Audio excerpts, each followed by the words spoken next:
Welcome to the last breakfast. Please enjoy the video. In this video, I will explain how to replace your Toyota Camry key fob battery. First, gather your tools. You will need a small flathead screwdriver and a fresh CR 2016 coin battery. Having the correct battery type is crucial for proper function. Make sure you have a clean, well-lit area to work in, as the components are small and can be easily misplaced. This simple task can save you a trip to the dealership. Now, let's open the key fob. Look for a small slot, usually on one of the sides where the two halves meet. Insert your small flathead screwdriver into this slot. With a gentle twisting motion, you can carefully pry the casing apart. Take your time and apply even pressure to avoid damaging the plastic. Once separated, you will see the circuit board and the old battery inside.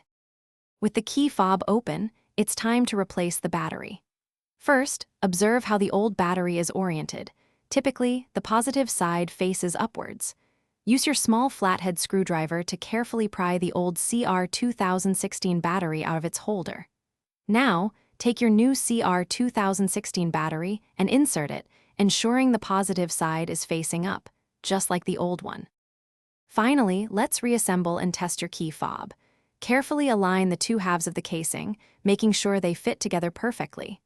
Gently press them firmly until you hear a satisfying click, indicating they are securely closed. Now, head to your vehicle and test the key fob. Try locking and unlocking the doors and ensure all buttons respond correctly. Your key fob should now be working perfectly. Thanks for watching. If this was helpful, leave a like and consider subscribing. See you next time.